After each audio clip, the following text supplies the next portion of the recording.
Hi my loves, welcome back or welcome to my channel. Welcome if you guys are new. This is a video that I've been meaning to do for a while because I feel like it's part of the mid-year wrap-up, wrapping up everything we've been reading for the year. We also have a little guest here. You will see, this is Maisie. Maisie decided she wanted to sit on my lap today while we are filming, so she is here and she's going to keep us company today. Aren't you, miss? Yeah. Today we are going to be going through the Goodreads most read of 2026 so far. Now, instead of just going through it though and getting my reactions, not that I've looked at it like fully yet, I have just kind of seen people's reactions to it now and then. I'm going to be telling you whether I think they're worth your read. Because from what I've seen, I've read a lot of those books on the list and I just thought it would be fun, like a fun kind of rapid fire to tell you the ones that I think are worth reading and if they're worth a miss. Because honestly, some of them are worth a miss. So I just want to give you guys the quality recs, you know? So yeah, today that's all we're going to be doing and I feel like it'll be fun. I'd love to know your reactions to the list. It's always so interesting to me to see what everyone has shelved the most, and whilst I am a loyal Fable user, like I love Fables so much to like track my reads on, Goodreads I feel like is a really great universal indicator for what everyone is reading because most people track their reads on Goodreads as well. So I love to see what everyone's reading. Obviously it's also connected to Kindle and stuff. So we're going to start with number one and work our way down. I'm not going to like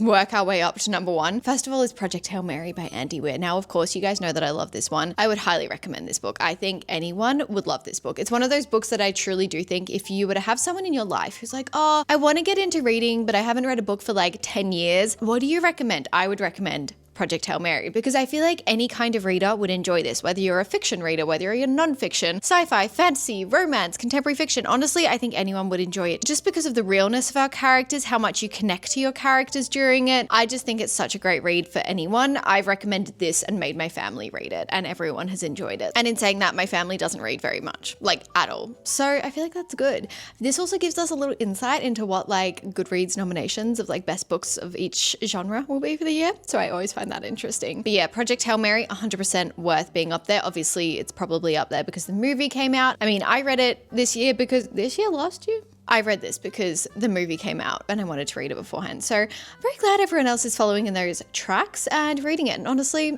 love it to bits. Okay, this one is interesting. Next is Dear Debbie by Frey McFadden. Now, as you guys know, if you know me at all, I read pretty much every single Frey McFadden release. Like I will constantly be reading her books just because they are such mindless brain breaks. And I sit down and I read them in a sitting because they are so addictive. They're always really, really entertaining. Now and then she will have a miss. Like I'm not gonna lie, they're not the most incredible thrillers I've ever read, but they are some of the funnest thrillers I've ever read, and usually they catch me off guard. This one, however, I felt like we had this really big build-up. Basically, in this one, we are following a suburban wife, which I usually love a suburban setting for our thrillers. There's something about like that toxic suburban environment that I always find so much fun. Don't ask me why. It's like a guilty pleasure of mine. I just feel like there's so many secrets involved. So this one, we're following a suburban housewife, and she has like this article in the newspaper, or this column in the newspaper, I should say, where she'll reply to people and give them advice on their problems, whether that's marriage, whether that's with their kids. A really fun concept, and things start to get a bit twisted and dark as per usual. However, I just found that this was really anticlimactic for me. I was quite hooked for the first, I want to say 30-40% of this. I was really into it, and then it kind of went into a little bit of a drag. I didn't have any sense of closure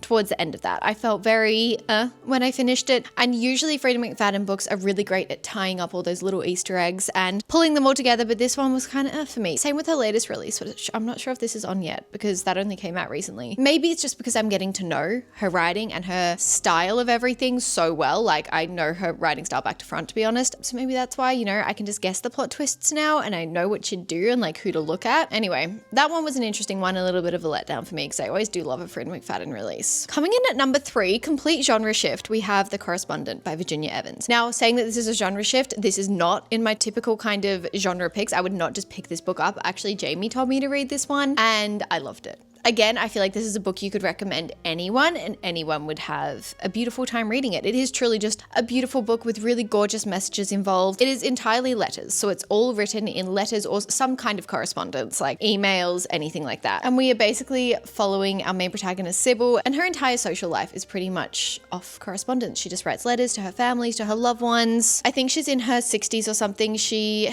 lives a pretty lonely life, but you start to see her life evolve and you kind of go into her past and what got her to this point. And I just think there are some really, really gorgeous messages in there. Again, I haven't seen anyone who hasn't enjoyed The Correspondent. It does take a little bit to get used to just because it is in letter formats. Like, it's not a typical like prose, but I think it's worth it. I think anyone would enjoy this one. At number 4, Heated Rivalry. I don't think this is a surprise to anyone. I still haven't read this because I actually did watch the first few episodes of the TV show. I know I shouldn't have. I know I should have read the book first, but I couldn't get a hold of it. And I was like, I didn't really want to buy it physically because I wasn't sure if I was going to love it. And I don't usually buy books physically unless I know I'm going to enjoy them or there's something I'll use in my videos. Like I'll recommend to you guys and I'll pull them out to recommend to you. I don't really recommend hockey romances to you in general. So I was a little bit skeptical about this one. So that's the reason I don't have it physically. I don't know if I want to pick this one up. What I was going to say, I've gone off track. What I was going to say is I did watch the TV show and it just wasn't really for me. I didn't feel a lot of chemistry between the characters. I really wanted to, but I just didn't. Maybe I needed to get further into the series. I don't know. But yeah, this one, I don't know. I feel like make your own mind up about this one. If you love some steamy romance, some insane chemistry apparently later in the books or later in the episodes, apparently it's really good. So do with that information what you will.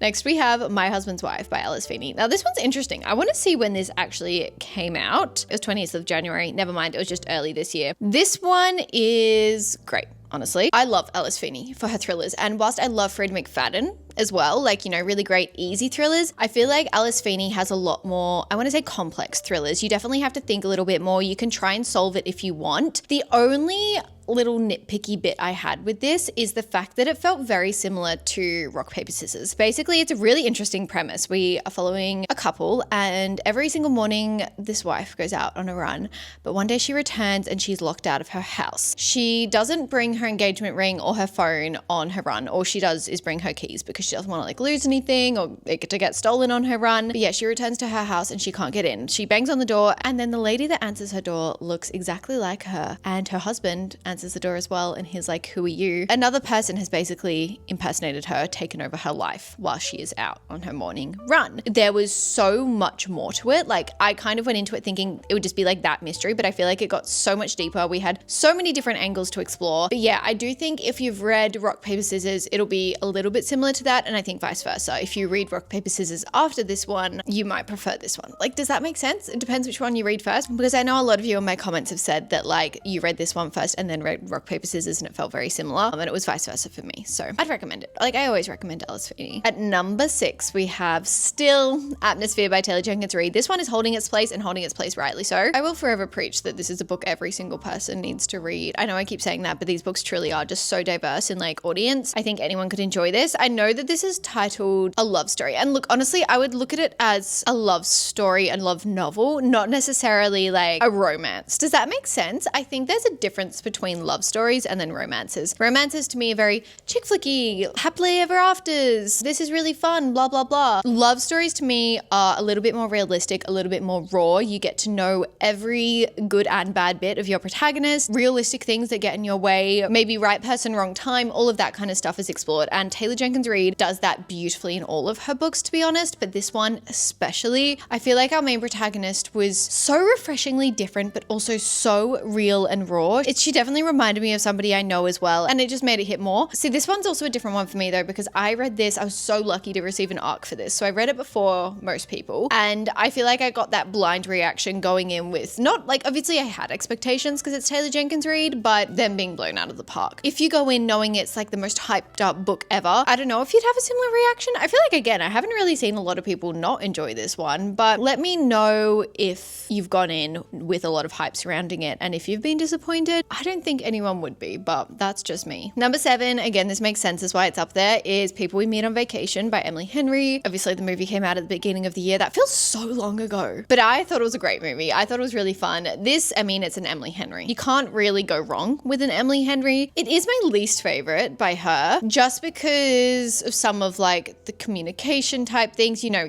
you guys know me. I'm just not a big fan of like little tiny tropes that can spoil a romance, a very real romance, and just like people not admitting their feelings to themselves, everything like that. This one can be a little bit irritating in that sense, but to be honest, it's pretty fun. I would always recommend it. The next 2 I actually haven't read, and that is Heart the Lover by Lily King and The Wedding People. Seen a lot about them, seen a lot of great things about them, but I will say out of this list, I feel like those 2 are the first ones that are you'll either really enjoy it or it's not for you. That's what I've heard at least. That's just me going off the things that I've seen people, because I see lots of people go in with quite high expectations for these two and just kind of coming out but you know, other people go in and they like changed by them. Absolute 6-star reads. So let me know if you've read those two. Next is Wild Dog Shore by Charlotte McConaughey. Now this one is a recent addition to my read list. I finished this in July. I actually read this in one sitting on the plane. It was a very easy read, very addictive. I was personally a little bit let down by this one. I feel like I went in with expectations up here, and that's not very fair, but I came out kind of down here. I just couldn't connect to these characters. I had trouble with the way they were portrayed. We are following a family. They're living on a remote island off the edge of Tasmania, which is bottom of Australia. And it is basically like this seedling place where they conserve all these seeds from around the world, different species of plants. For some reason that we don't really know,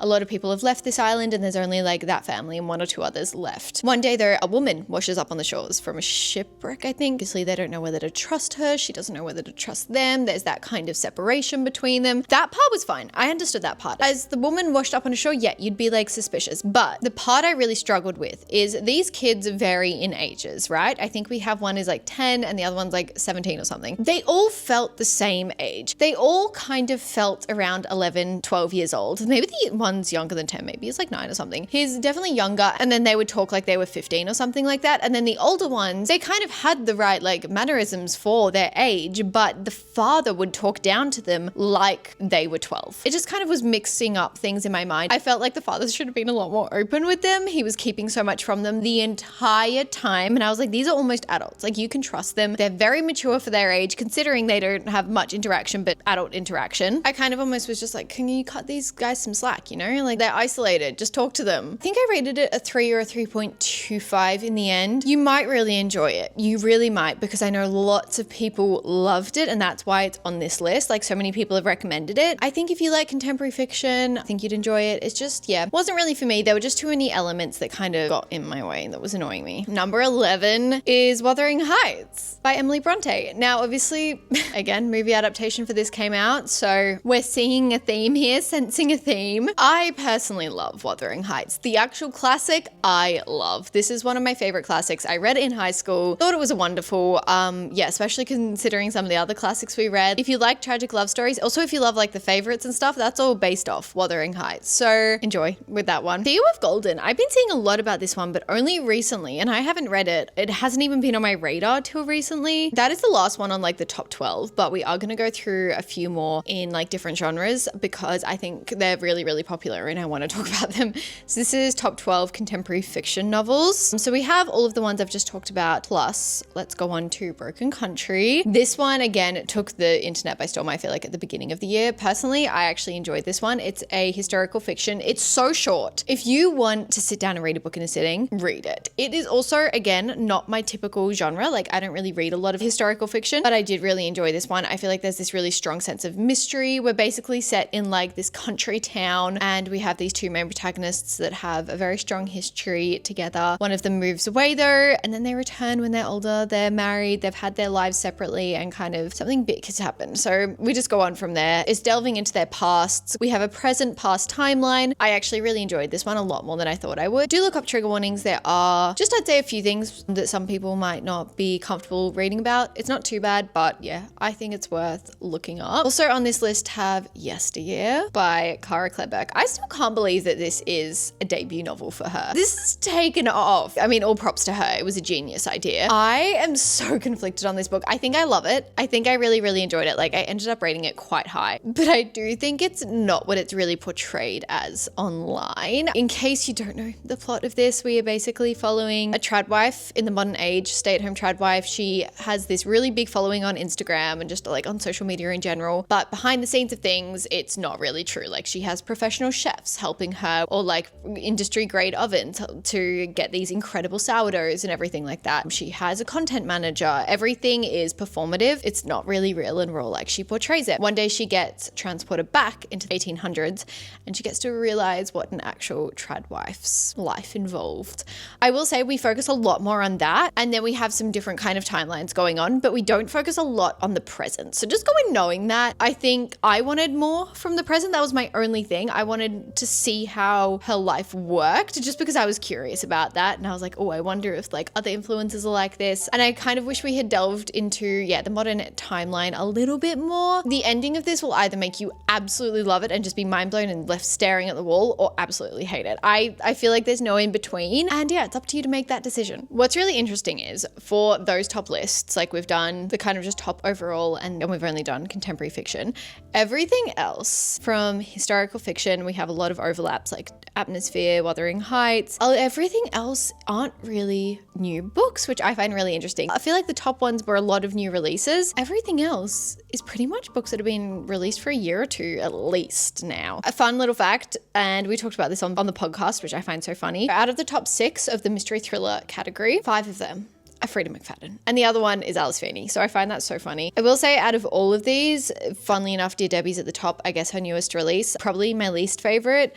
Then we have all of The Housemaids and The Intruder. I like all them. I think they're worth reading. Going down, we do have His and Hers by Alice Feeney at number 7. Again, I'd recommend. I think it's really fun. Do you know what was also really fun? The TV adaptation to this. I thought they did a really, really great job with the casting, with the story. Personally, I loved it a lot more than I was expecting to. Woman Down by Colleen Hoover. Has anyone read this? This is a raw reaction right now. I haven't looked at these ones. I have not heard anything about that one, so that's kind of interesting that it's on the list. God of the Woods. We all know that one is very, very popular. I didn't love it. It was a little bit underwhelming to me. See, I don't think you should class this as a mystery thriller. I think you should say it's a historical fiction with a mystery element to it. It's definitely not a thriller in my mind. That one I have beef with because I'm like, it's portrayed wrong. Let's do a little quick reaction. I probably won't put them all on the screen because I'm sure you know them, of the 12 top most read romanticities, because that's interesting. Brimstone is number 1. Have not read it yet. Still debating whether I want to read it, whether I want to continue the Quicksilver series. I still just haven't been reaching for it. I feel like it'd be interesting, but I liked Quicksilver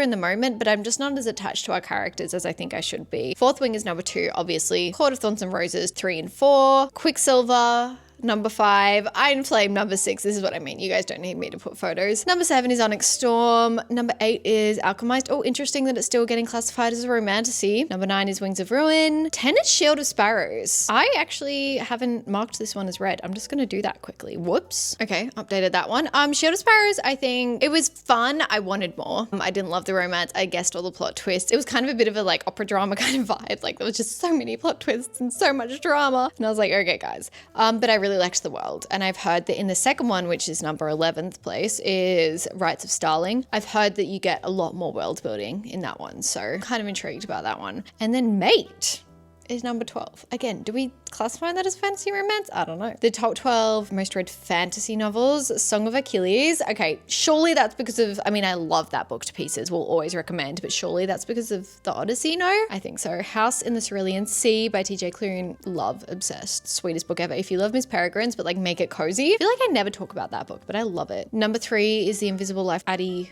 LaRue. See, why is that in fantasy? Goodreads has such weird ways of classifying genres. I'm so confused. Catabasis is number 4. Wonderful, deserved. Bury Our Bones. I still need to read, guys. Don't get mad at me. Piranesi? I don't know. By Susanna Clarke. Again, it looks kind of like a Greek mythology. I'm going to put that as one to read. Retelling of some kind. Again, I think these are all up here because of the Odyssey. Same with Circe is number 7. Love it. Obsessed. Will of the Many. Rightfully so. I haven't read or heard much about The Astral Library by Kate Quinn. Strength of the Few is number 10, deserved. And then Before the Coffee Gets Cold is on this list. How is that a fantasy? That's like a cozy fantasy maybe. It has like a tiny bit of magic involved in it. Mistborn's number 12, which I'm actually surprised. That's really great. I don't know. I'm just so confused as to what classifies what in Goodreads genres. Like, oh, okay. That is going to wrap up all of those books. So obviously second half of this video was kind of just me reacting and chatting because I love to chat to you guys. But yeah, let me know if you've read any of them and if you agree/disagree with some of these ratings. I feel like it's really hard when you get into the breakdown of genres because, as I said, don't love how Goodreads classifies things. But I do think it's a good indicator of what's popular at the moment, of whether I think it's worth being popular. I would also love to know your thoughts though. So yeah, let me know about that. But brings us to the end of today's video. So I hope you guys enjoyed. I hope you had fun. Thank you guys so much for watching and listening to the end of today's video. I love you guys so much, and I will see you in my next video.